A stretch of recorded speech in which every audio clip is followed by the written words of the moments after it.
Donc merci à tous. Comme je le disais, on attend 36 participants à minima, étant donné que c'est uniquement les confirmations de participation qu'on a reçues. Je vous rappelle que ce webinaire est enregistré. Vous avez un petit message à ce sujet dans la conversation.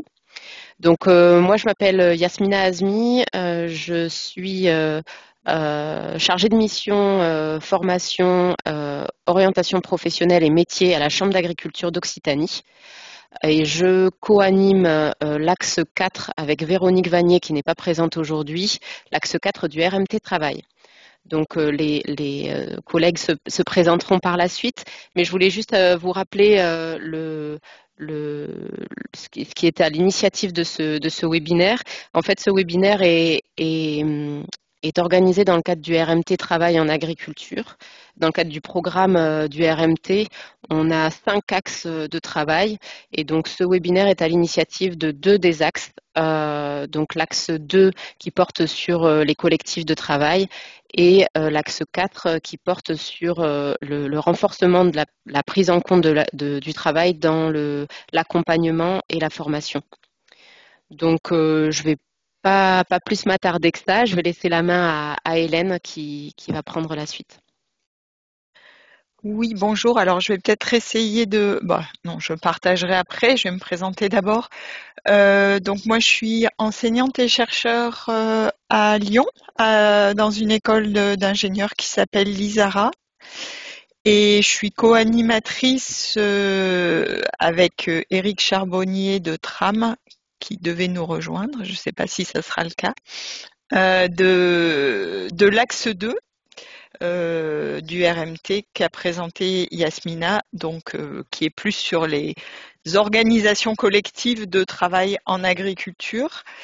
Et du coup, ça nous a paru pertinent de présenter les quelques résultats du projet Coagile à l'intersection de ces 2 axes, à l'intersection de collectif et de accompagnement, puisque dans le projet Coagile, l'idée, c'était d'accompagner des collectifs à travers la question du travail. Du coup, je disais très brièvement, on voudrait vous partager ce qu'a été le projet Coagile, l'idée, l'objectif qui était derrière ce projet, de rentrer par, tu peux avancer la diapo suivante, je te remercie, de rentrer, d'explorer l'idée de rentrer par le travail, l'analyse du travail, de situations de travail éventuellement problématiques, pour d'une part comprendre et d'autre part accompagner aussi l'amélioration du fonctionnement de collectifs d'agriculteurs.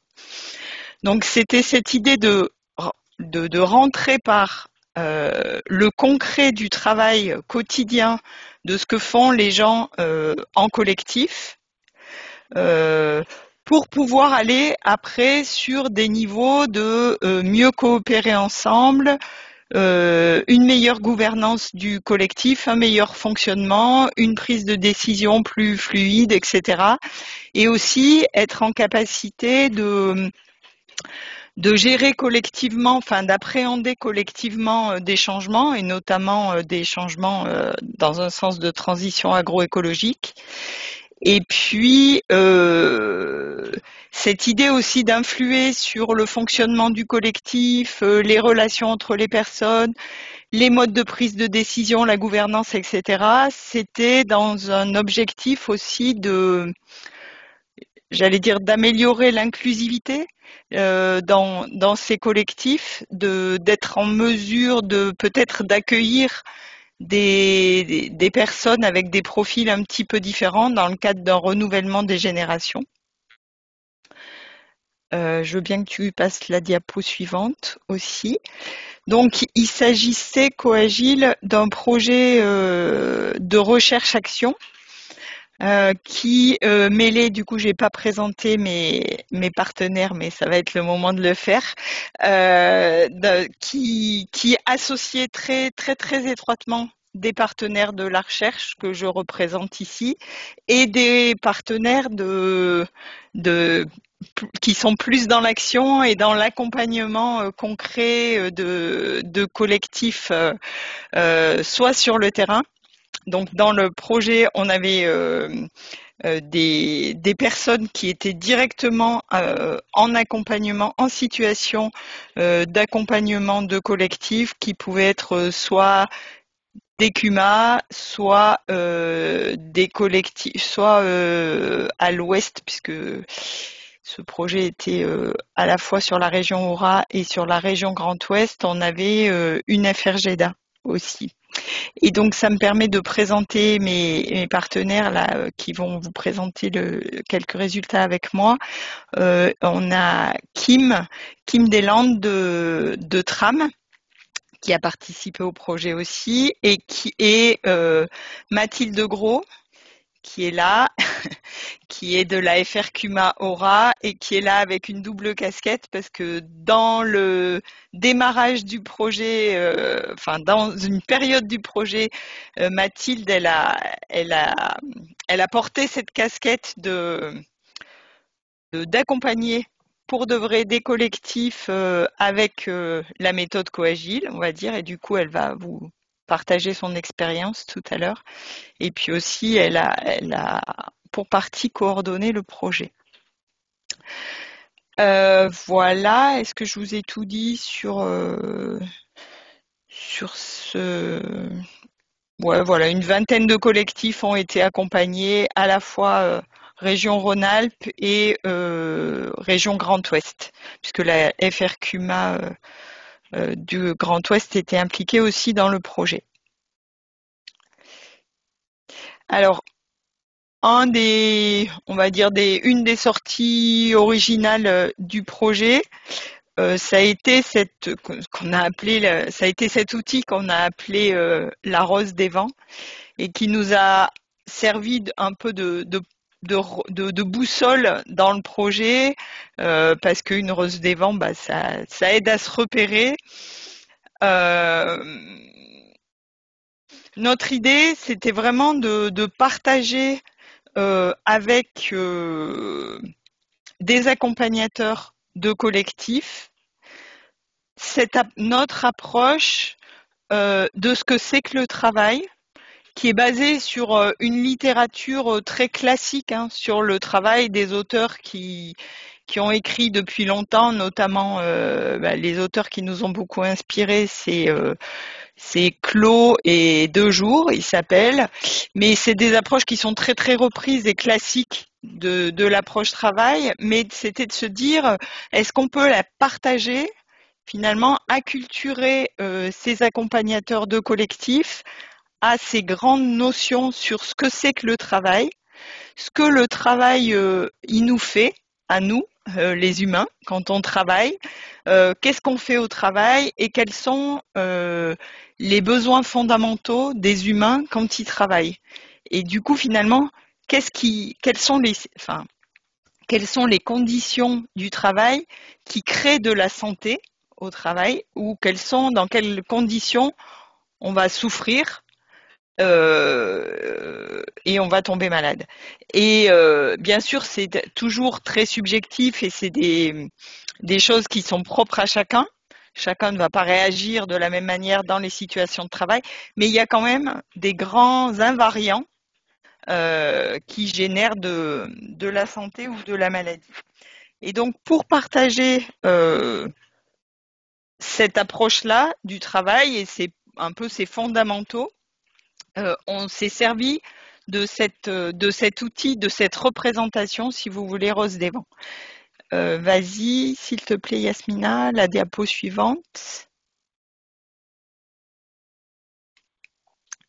Voilà, donc on va dire qu'on a retenu 4 points de repère forts autour de cette approche travail, qui sont les notions de sens, de tension qui existe entre travail prescrit et travail réel, de reconnaissance dans le travail et la notion de travail bien fait, de qualité du travail. La diapo suivante. Alors, si on commence par un bout, alors ouais, j'aime bien dire aussi que c'est que des points de repère et que ces points de repère, ils sont tous connectés en fait. Ils ont tous un lien les uns avec les autres, on va le voir. Très brièvement, du coup, qu'est-ce que ça veut dire du travail bien fait, la qualité du travail, faire du travail de qualité? C'est que la littérature sur le travail, elle nous dit que le travail, c'est jamais neutre parce que les personnes, elles s'engagent fortement dans le travail. On s'engage avec toute notre affectivité, subjectivité, etc. Et que du coup, le travail, ça va soit nous construire, soit nous détruire. Et quelque chose qui est très destructeur, c'est quand on n'a pas la possibilité de faire du travail qu'on estime être du bon travail. Faire du mauvais boulot, c'est une fois ça va, mais à long terme, c'est générateur de souffrance forte, quoi. D'où l'idée de Desclos, si, vas-y, tu peux passer à la suite. D'où l'idée il a cette formule, soigner le travail. Ça veut dire faire attention et donner la possibilité à chacun de pouvoir faire du bon travail. Quelque chose qui va être important aussi, c'est un travail qui a du sens, évidemment, ça c'est assez facile à comprendre, mais le sens, ça veut dire un sens ça veut dire à la fois que je sens que ce que je fais est utile pour quelque chose, utile pour d'autres, et aussi qu'il est en cohérence avec mes valeurs. Voilà. Et un travail qui n'a pas de sens, ça va pas pouvoir être un travail de qualité non plus. La suite, s'il te plaît, merci. Le travail, c'est aussi un système de, les auteurs ils disent de contribution-rétribution, c'est-à-dire que je donne quelque chose, je contribue, je donne mon travail et en retour, je reçois quelque chose. Je reçois dans le système salarié très répandu dans lequel on vit aujourd'hui, on reçoit un salaire, mais ça peut être d'autres rétributions de manière financière. Mais il ne faut pas oublier aussi que la rétribution symbolique du travail, elle est très importante et que c'est difficile de comparer, de dire que c'est plus important que le salaire, mais en tout cas, dans certains cas, il y a des personnes qui tombent malades du travail juste parce qu'elles sont juste entre guillemets parce qu'elles sont mises au placard, elles ont un salaire, mais elles ne sont pas reconnues. On leur dit ce que vous faites n'a aucune utilité, n'a pas de sens. Voilà. Donc ce besoin de reconnaissance, ça aussi c'est quelque chose d'assez simple qu'on peut tous comprendre fortement. Et enfin, une dernière idée à comprendre, c'est aussi que le travail réel, c'est toujours un petit peu autre chose que ce qui est strictement prescrit, les consignes. Il faut toujours rajouter un petit quelque chose pour que les consignes, elles marchent en fait. Hein. Parce qu'on se bat un petit peu toujours avec les machines, la matière, les autres, la météo, etc. Donc c'est toujours un petit peu différent, ce travail réel. Et ça veut dire aussi que quand on donne des consignes, il faut toujours s'attendre à ce que ça soit un petit peu fait de manière différente que la manière dont soi-même on l'aurait fait. Ça veut dire aussi que ça nous renvoie à cette idée de travail de qualité. Ça veut dire aussi que quand on travaille, cette idée qu'on s'engage avec son intelligence pour rendre possible les consignes, quoi. Hein, que on n'est pas des robots, quoi. En gros. Et que donc l'idée une fois qu'on a mis, j'ai envie de dire, toute cette littérature, tout ce qu'on sait autour de cette rose des vents, on se dit, vous voyez, il y a le mot coopération au milieu, on se dit, il faudrait pouvoir, en collectif, accompagner les collectifs pour pouvoir poser ces questions-là sur la table, pour améliorer le fonctionnement du collectif et permettre une meilleure coopération. La diapo suivante, s'il te plaît. Puisque les auteurs nous disent que finalement, si on veut bien coopérer, eh ben, il faut pouvoir discuter de toutes ces questions, de qu'est-ce que c'est du bon travail pour toi, pour moi, est-ce que si tu fais ça, ça a du sens, est-ce que ça n'a pas de sens, est-ce qu'on pourrait pas arrêter de faire ça, etc. etc. Diapo suivante, s'il te plaît. Voilà. Et on s'est rendu compte aussi avec l'expérience, ces 3 ans de projet, c'est qu'on avait franchi une première étape en posant ça et en partageant ça avec nos accompagnateurs de collectifs, en leur présentant cette approche-là. Maintenant, pour vraiment s'approprier l'approche, on a aussi dû développer des questions autour de ces différents pôles, ces 4 pôles. Et notamment, on se rend compte que c'est quand on se pose ces questions à soi, sur son travail à soi, qui finalement, on comprend bien l'importance de ces 4 dimensions du travail, finalement, et que ça nous fait vraiment réfléchir sur le travail. Donc, c'est quelque chose qu'on a fait avec nos accompagnateurs de collectifs. Donc, on avait encore franchi une étape, mais je dirais qu'il y avait encore une grosse marche à franchir. C'est que, ok, je comprends bien cette approche du travail et la force, on va dire, qu'elle peut avoir. Mais maintenant, comment je fais pour passer à l'étape, j'analyse une situation de travail en collectif avec ces questions-là, finalement. Et là, je vais laisser la parole à Kim parce qu'on a été obligé ça nous a amené à développer toute une démarche finalement, un pas à pas pour amener ce questionnement de la rose des vents dans tout un processus pas à pas d'accompagnement. Et je te laisse la parole, Kim. Merci Hélène. Kim Deslandes, je me présente quand même. Je travaille à Tram et j'accompagne des personnes, des groupes et des organisations dans les transitions humaines et organisationnelles, donc tout ce qui est coopération entre les personnes dans le milieu agricole, donc dans le champ agricole. Et oui, donc je prends la suite d'Hélène et effectivement, on est arrivé à un moment du projet où on avait cet outil, la rose des vents, là, qui avait été dessiné et déployé avec ces quelques questions. On avait des collectifs, donc entre 15 et 20 collectifs, et on avait tout autant d'animateurs de ces collectifs. Et à un moment donné, on a demandé, l'idée c'était que ces animateurs repartent dans leur collectif pour voir, pour expérimenter sur les problématiques rencontrées par leur collectif, pour expérimenter en quoi cette rose des vents permettait un partage et de les faire avancer sur ces problématiques. Et en fait, on s'est rendu compte que c'était pas si évident que ça. On avait des animateurs qui se sont emparés de la chose, les 10%, et puis 90% qui étaient assez empruntés. Et donc, on a, sur la base, on est allé pas à pas, on n'a pas développé une démarche, en fait. On a accompagné pas à pas ces animateurs face à leurs problématiques pour rentrer dans leur collectif.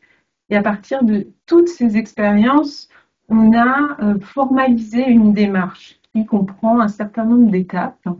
Donc, je vais vous la présenter très rapidement. Elle est accessible sur le site internet, elle est interactive.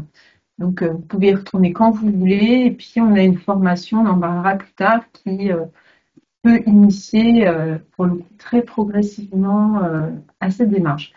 juste avant de rentrer dans la démarche, je me demandais, je voulais vous lancer un sondage et j'aimerais que que vous répondiez à la question pour savoir un peu qui on a aussi autour de l'écran, parmi vous, qui est amené à accompagner des collectifs de travail. Je tente le truc. Voilà. Faites le V si vous en accompagnez et puis la croix si vous n'êtes pas amené à accompagner des collectifs de travail dans leur réflexion. Voilà. Alors, est-ce que ça clique? Donc, on est à 60% de personnes qui en accompagnent. Il y a Audrey qui écrit un petit mot. Mais oui, Audrey accompagne. Donc, il y a plus d'une majorité de personnes là autour de l'écran qui accompagnent ces collectifs. Donc, ça va me permettre un peu d'orienter aussi ce que je vais vous raconter. Donc, la phase d'accompagnement en soi, vous voyez, c'est à tout à droite de votre écran, en fait, c'est l'étape finale. Comment je vais accompagner ces personnes, ces collectifs, dans ces réflexions qu'ils ont, les blocages, les difficultés, les enjeux qu'ils doivent dépasser, les défis. Donc, si on clique sur Info, on a on a un détail de ce qu'il y avait dans cette phase d'accompagnement. Et donc, ce qu'on avait vu, c'est qu'il y avait 3 thématiques principales sur lesquelles nos collectifs avaient des préoccupations. Là, c'était le renouvellement des membres ou des responsables, l'organisation collective et le manque de main-d'œuvre. Donc, je ne vais pas revenir plus en détail parce que Mathilde le fera après moi. Mais donc, voilà, c'est là où on arrive. Mais en fait, pour en arriver là, finalement, ce sont les préalables à cet accompagnement qui sont un passage clé pour les accompagnateurs. Et donc là, on voit qu'il y a 3 ou 4 étapes préalables. La première des étapes, c'est d'acquérir les fondamentaux du pourquoi parler travail. Donc c'est un peu l'introduction que vous avez faite, Hélène. C'est cet outil de la rose des vents là qu'on a à droite, mais il y a aussi toute une question quand on est accompagnateur, une question d'avoir des techniques, des compétences en écoute active, d'adopter la juste posture et de comprendre un peu plus l'intérêt. Enfin, là, c'était vraiment ce qu'a présenté Hélène. Pourquoi on parle travail et avec quoi? Avec la rose des vents dans cette proposition-là. Ensuite, il y a une étape de vérification. L'étape de vérification, c'est est-ce que moi, je suis à même d'accompagner ce groupe? Est-ce que ça fait partie de mes attributions? Est-ce qu'il y a une demande? Donc voilà, c'est aussi une série d'outils qui permettent de se questionner, est-ce que je suis la bonne personne pour conduire cet accompagnement? En termes contractuels, le contrat triangulaire, en termes de motivation, est-ce que j'ai les ressources de motivation suffisantes? Et la rose des vents, c'est un exemple d'utilisation de la rose des vents sur ce questionnement-là. La troisième étape, c'est c'est l'étape de l'analyse de la demande du collectif en question. Sur quoi est-ce que je vais accompagner ce collectif? Alors nous, dans notre cadre de travail, on était plutôt sur des problématiques de renouvellement des générations. Finalement, nous, on pense aujourd'hui que cette rose des vents, elle permet d'accompagner n'importe quel collectif de travail sur n'importe quelle thématique, du moment qu'on travaille ensemble. Et donc, c'est pareil, on a développé une fiche méthode. Alors, qu'est-ce qui m'arrive si je clique dessus? Ça nous envoie vers la ressource de quel est le questionnement, quelle est l'enquête, enfin, quelle est vraiment cette analyse qu'on va aller mener en interview auprès du collectif pour faire ressortir ces enjeux véritables, là où elle a vraiment des besoins et une demande. Et on utilise beaucoup la métaphore de l'iceberg parce que on s'est rendu compte que souvent les collectifs avaient arrivé avec des demandes un peu floues du genre on aimerait améliorer la communication, mais que pour pouvoir que l'accompagnement ait un effet, il fallait aller creuser bien en dessous de la surface émergée de l'iceberg. Donc ça, c'est la partie de l'analyse de la demande. Et parfois, cet entretien n'est pas suffisant et donc il y a besoin d'une étape de clarification qui est une étape d'approfondissement de cette analyse de la demande où on prend moins l'angle du besoin et on prend plus l'angle des activités. En gros, quelles activités sont empêchées par les difficultés que le collectif rencontre. Donc on change un peu d'angle quand l'angle besoin-demande, partir d'en haut vers le bas, ça ne fonctionne pas, on repart du bas vers le haut. Voilà en gros pour les grandes lignes de la démarche. Et peut-être que Mathilde, je te laisse l'illustrer par concrètement ce qui a pu se passer sur quelques terrains. Oui, merci Kim. Du coup, Mathilde Legros, chargée de mission développement à la Fédération régionale des CUMA d'Auvergne-Rhône-Alpes. Dans le projet, comme disait Hélène, j'ai pu animer, mais aussi coordonner et accompagner des animateurs. Donc, j'ai eu un peu plein de casquettes. Et Kim va vous lancer un petit sondage pour savoir dans les grandes thématiques qui ont pu être étudiées par les animateurs des collectifs qu'on a ensuite capitalisé pour que ce soit à disposition de tout le monde, quelles sont les thématiques qui vous intéressent le plus pour que je vous en décrive peut-être une vu l'heure pour qu'on puisse échanger après. Donc, vous avez un petit questionnaire pour les personnes qui ne le voient pas, je vais vous les lire, comme ça vous pouvez écrire, Audrey notamment. Il y a 3 grandes thématiques, une qui était liée à la problématique du manque de main-d'œuvre, une qui était liée à la problématique de la difficulté de renouvellement, que ce soit des actifs agricoles ou des responsables de collectifs, et une liée à la difficulté d'organisation collective. Donc ça pouvait être de la communication, de l'organisation pour faire un travail en commun ou des choses comme ça. Donc on a des réponses sur la difficulté de renouvellement, la difficulté d'organisation collective. Et Audrey, n'hésite pas si tu as besoin qu'on répète.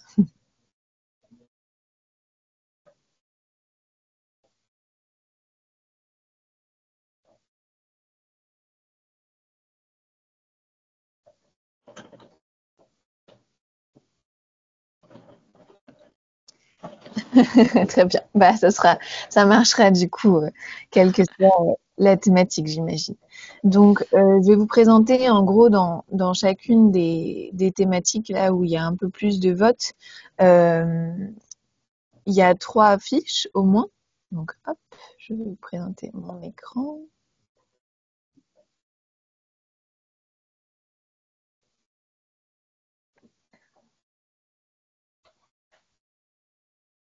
Je ne sais pas si vous le voyez. Ouais.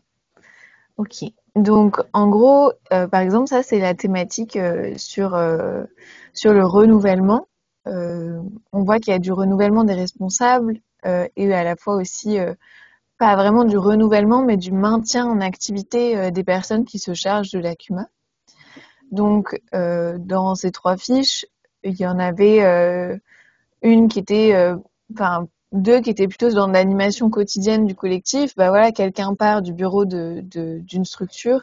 Comment est-ce qu'on fait pour la renouveler? Donc, on va essayer de définir un peu le rôle de la personne et ensuite de pouvoir la remplacer comme ça. Et l'autre qui était plutôt sur, bah, il y a des gens qui participent, mais il y a toujours un moment où on a besoin de clarifier pourquoi les personnes participent afin qu'elles continuent à s'engager et qu'on arrive à revoir un peu les objectifs de l'engagement.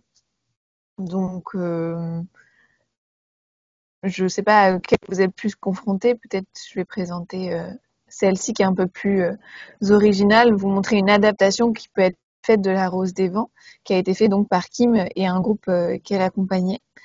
Et dans l'autre thématique, je prendrai quelque chose qui est plus issu de La Rose des Vents visuelle que vous avez vu tout à l'heure. Donc là, par exemple, c'était en cours de mandat, comment est-ce qu'on favorise la coopération. Donc dans chacune des fiches qu'on va peut-être voir, c'est à la fois l'objectif qui est présenté, l'utilisation pour que ce soit vraiment très pratique. Et dans celle-là, qui est un petit peu plus longue, on a une introduction pour vous dire, bah voilà, là ça a été conçu avec Reza Gri-Oust à Brocéliande et comment utiliser la fiche. Et dans cette fiche, par exemple, on avait une introduction où les gens se présentent et parlent de leur historique. Et ensuite, on avait un questionnaire basé sur les 4 points de la rose des vents. Donc, le sens, le travail, la reconnaissance, où à chaque fois, les personnes pouvaient noter si elles étaient pas du tout, si elles trouvaient la réponse proposée pas du tout vraie ou tout à fait vraie, selon un gradient. Et donc, en complétant ce questionnaire, notamment, par exemple, si on lit dans le sens l'ambition de notre association, de notre collectif est claire pour moi, ça a du sens.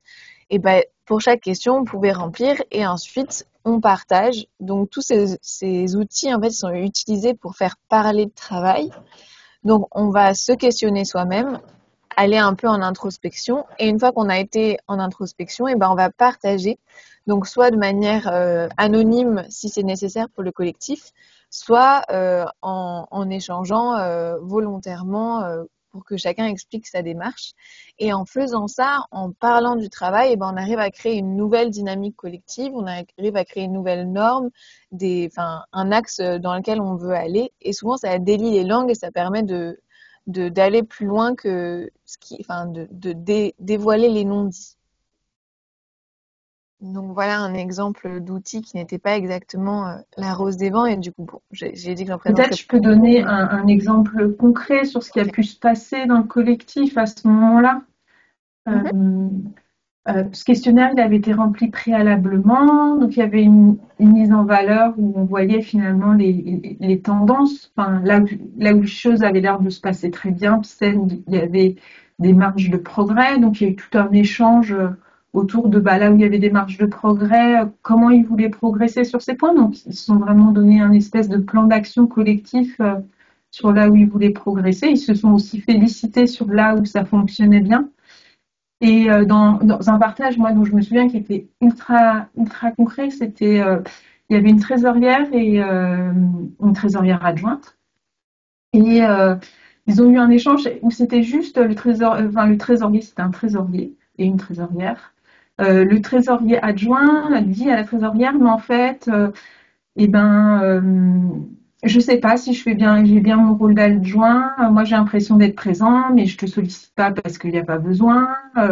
Est-ce que pour toi, ça se passe bien, notre coopération entre adjoint et trésorière? Et ils ont pris 10 minutes pour discuter ensemble de ce qu'ils attendaient réciproquement l'un de l'autre. Et ils sont sortis, ils étaient ravis. Alors, c'est pas quantitatif comme il n'y a pas de plus ou quoi, mais voilà, le trésorier adjoint, il savait où il allait, la trésorière, elle était contente d'avoir eu cet échange, et voilà, c'est des petites choses, mais qui font beaucoup de bien, en fait. Moi, c'est ça que j'ai observé à cet endroit-là. Merci Kim pour cette illustration concrète. Et du coup, l'autre aspect que vous vouliez peut-être voir, c'est l'organisation collective.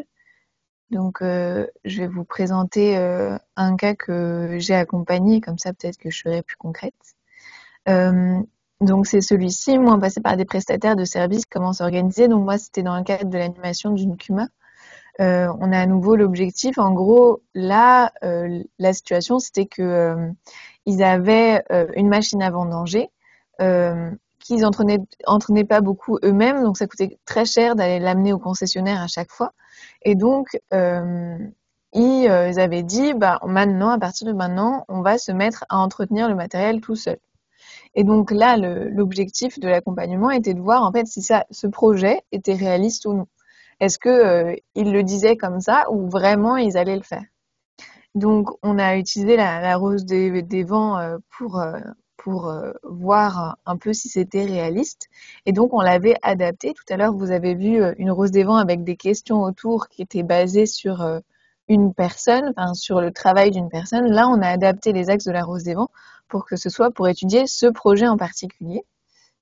Donc, au début, par exemple, je leur avais demandé pourquoi, en fait, quel sens ça a pour vous d'entretenir plus votre matériel. Donc, ils avaient dit des choses comme parce que ça fait des économies, parce que on est plus autonome, tout ça. Donc, on avait défini le sens et on avait essayé de définir aussi comment et quand ça aurait du sens de l'entretenir. Alors, ils avaient dit, voilà, on aimerait l'entretenir après chaque récolte pour que ça soit propre pour la récolte suivante, par exemple. donc la récolte de raisins. Et ensuite, on était passé sur l'axe travail prescrit, travail réel. Donc là, on avait dit, bah voilà, le travail prescrit que vous venez de dire, c'est on entretient nous-mêmes la machine à chaque récolte. Est-ce que c'est réaliste? Est-ce que quand vous dites que vous aimeriez aboutir à ça, vous pensez que c'est ce qui va se passer en réalité? Donc ça, c'est le moment où on peut utiliser la personne qui est toujours négative dans le groupe, qui dit non, ça ne va jamais arriver. Ben, on peut questionner sur le pourquoi, le pourquoi, le pourquoi. Kim, si tu veux. Non, est-ce que tu peux zoomer un petit peu, s'il Ah oui, te plaît? ça marche. Top. Donc là, on va demander un peu d'aller au bout des idées, de dire ok, vous prescrivez ça, est-ce que c'est réaliste? Et ensuite, à chaque fois, d'aller à l'idée suivante et de décortiquer la réalité des actions qu'ils décrivent, quoi.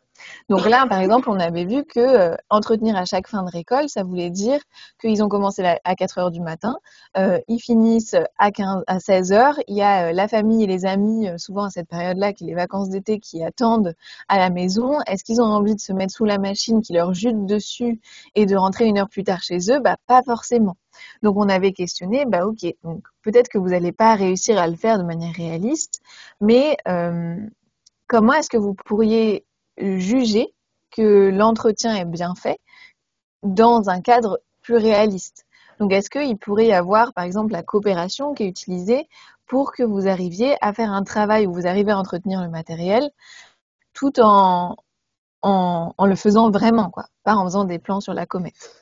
Et donc, on avait défini des critères qui permettraient d'avoir la machine propre et d'avoir un entretien régulier, et ceux qui avaient besoin de mettre en place pour réussir à satisfaire ces critères en étant assez précis. Et enfin, on avait parlé donc à chaque aspect de comment la coopération pouvait nous aider, mais au final, on avait dit, bon, bah, qu'est-ce qui va vous motiver à le faire? De quelle reconnaissance vous avez besoin pour continuer à entretenir ce matériel plutôt que de le déléguer, ce qui était quand même la solution la plus pratique jusqu'à présent. Et donc, ils avaient un peu décrit, bah, moi, j'ai besoin de le faire avec quelqu'un, moi, j'ai besoin qu'on me dise merci, c'était propre, voilà, des choses comme ça. Donc, voilà 2 exemples un peu concrets de ce qui avait pu être fait dans les accompagnements. Et en gros, ces roses des vents sont déclinables à l'infini. Donc, Kim, je te laisse prendre la suite pour la partie d'échange.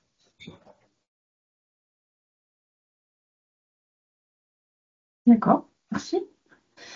Peut-être, Mathilde, tu peux départager ton écran.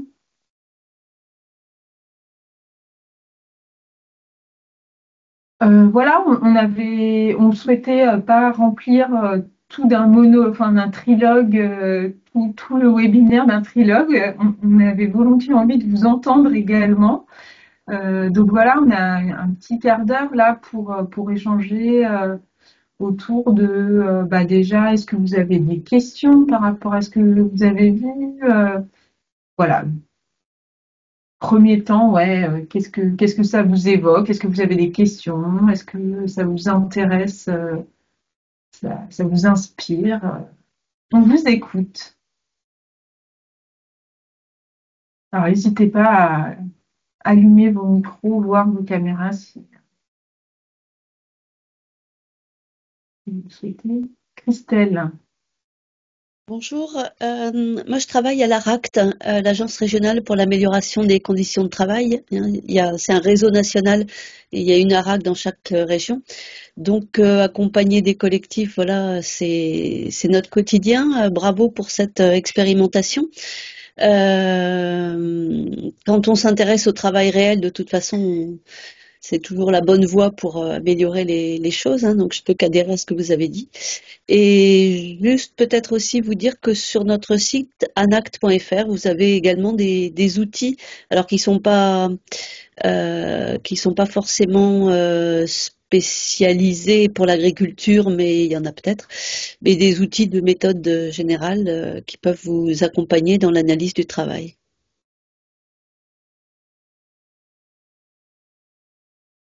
Merci beaucoup, Christelle. Alors, il y a Anne, et puis j'ai vu qu'il y avait Aurore qui avait ouvert peut-être sa vidéo. Anne. Bonjour, donc je suis Anne Egelin, je travaille à la Fédération régionale des producteurs bio Auvergne-Rhône-Alpes, je suis basée à Clermont-Ferrand. Merci beaucoup pour cette présentation très, très inspirante en effet en termes d'outils et d'approches. En écoutant la réflexion et la présentation de l'utilisation de la rose des vents, moi ça m'a évoqué une question que j'ai pu avoir de la part de collègues qui accompagnent des collectifs. C'est par rapport au questionnement autour du sens et de l'évaluation du travail bien fait. J'ai l'impression que souvent, mes collègues se sentent un peu en difficulté parce qu'en fait, leur perception du travail bien fait ne correspond pas forcément à la perception du travail bien fait pour le collectif. Et j'ai l'impression que ce qui se noue autour de ça, c'est un peu quelle est la nature du mandat et est-ce qu'il y a cohérence entre le mandat que l'animateur se donne pour bien faire son travail et le mandat que le collectif attend de la part soit de l'animateur, soit de ce que le collectif va faire. J'aimerais savoir comment vous avez réfléchi dans le cadre de la démarche Coagile justement pour questionner ce mandat et faire en sorte qu'il n'y ait pas d'incompréhension d'une part et qu'on trouve un consensus entre guillemets d'un mandat passé entre le collectif et son animateur pour éviter qu'il y ait du mal-être au travail. Je peux t'apporter je repartage l'écran de la démarche, Anne. Effectivement, c'est un sujet on a envie de dire, il faut déjà être bien dans son travail pour accompagner les autres à être bien dans leur travail. C'est un peu le principe. Et oui, et dans ces notions de contractualisation, c'est vraiment, tu vois, ça vient en étape 2 de la démarche. C'est vraiment tout ce travail qu'on fait sur le contrat triangulaire. Alors, c'est pas une production coagile, c'est une production d'un projet qui avait été fait euh, un projet parent de coagile. Alors là, on voit rien parce que je sais pas pourquoi. Bon. Et bref, enfin, je vais te le dire avec les mots parce que là, on voit pas bien sur l'écran.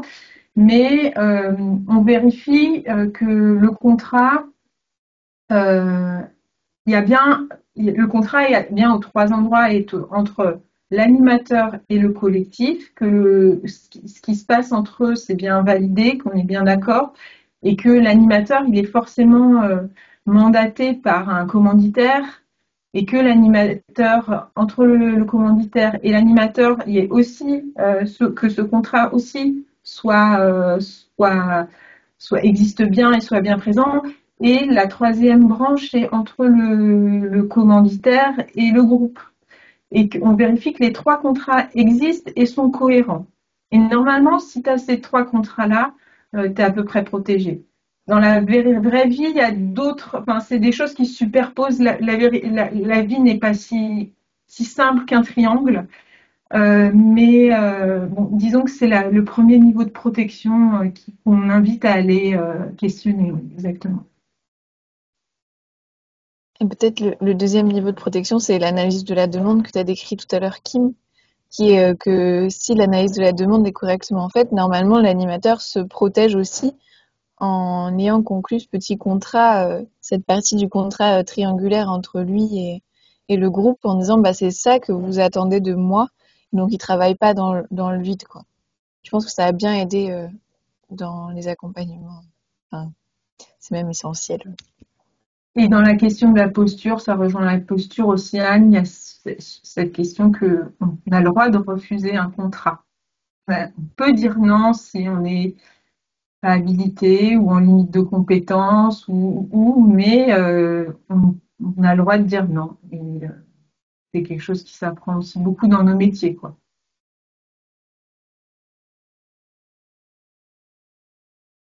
Est-ce que ça a répondu à ta question?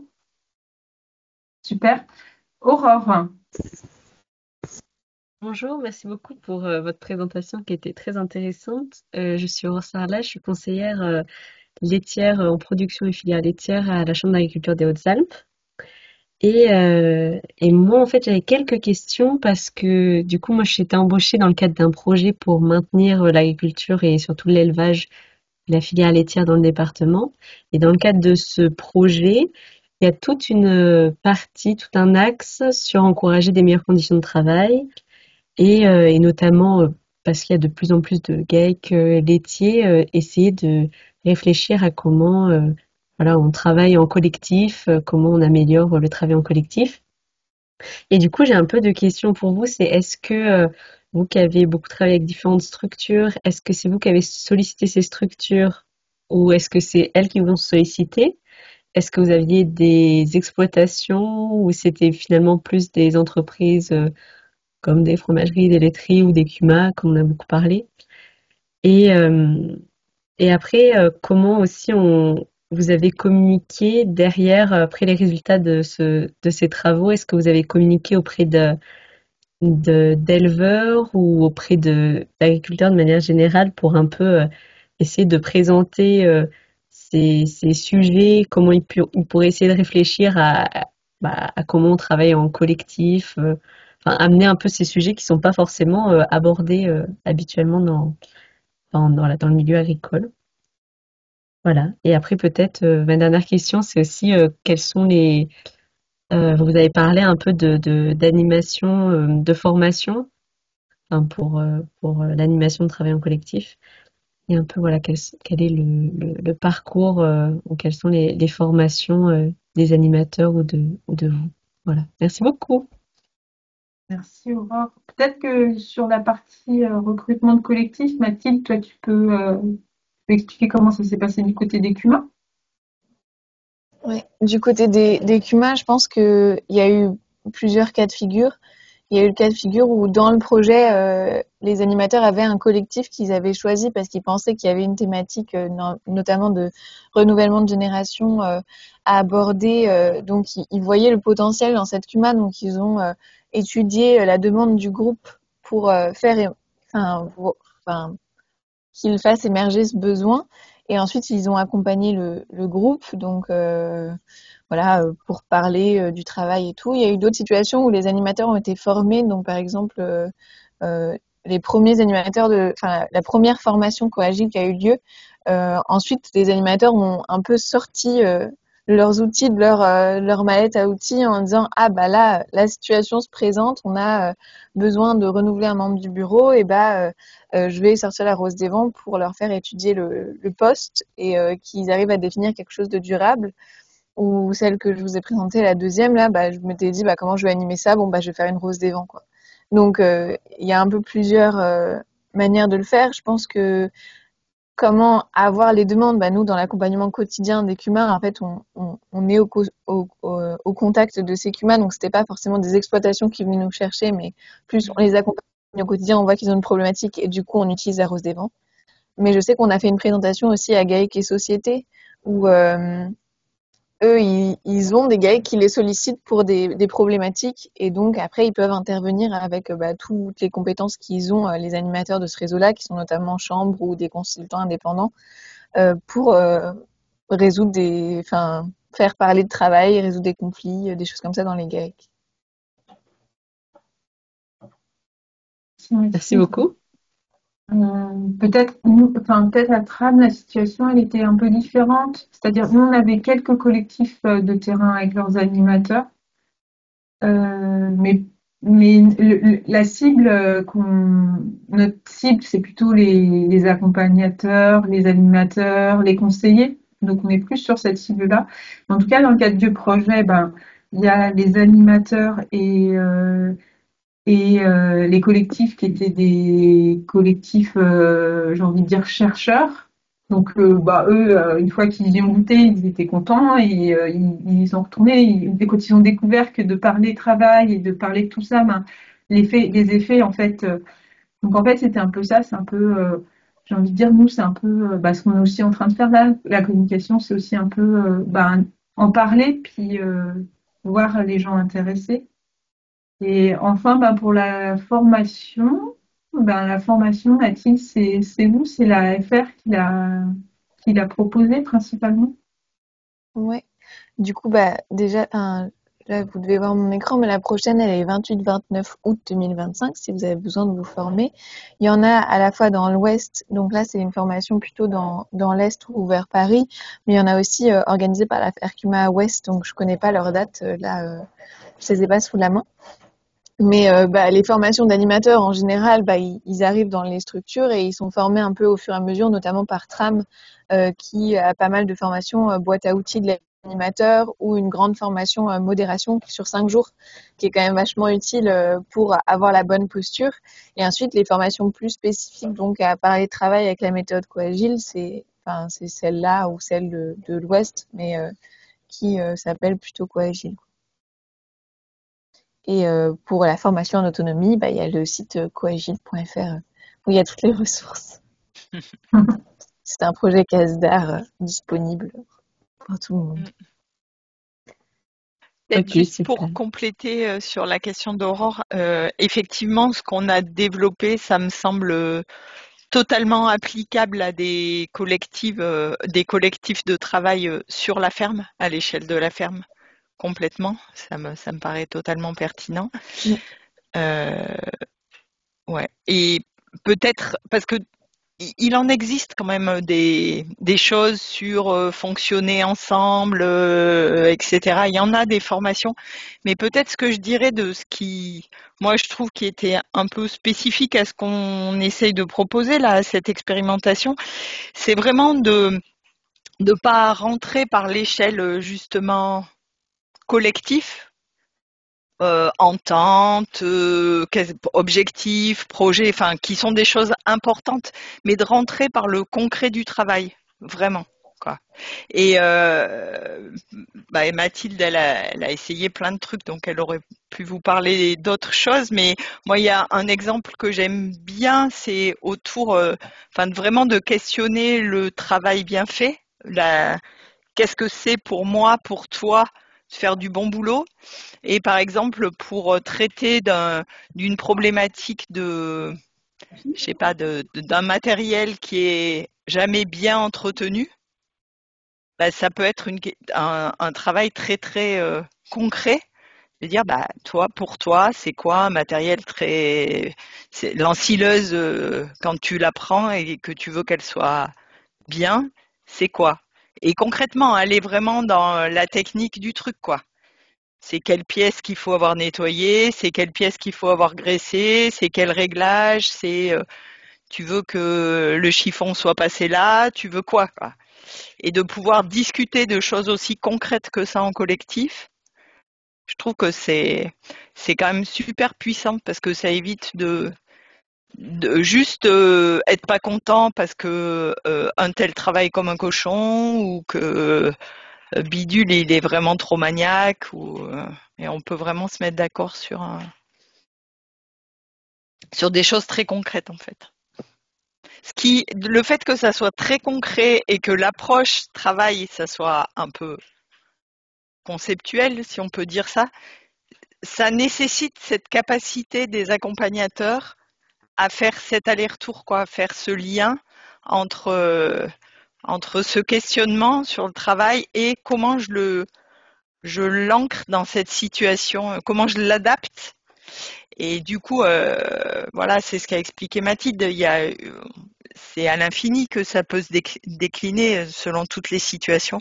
Et sur le site, on a essayé de documenter les situations que nous on a rencontrées dans le cours du projet et d'en faire des exemples, mais c'est infini.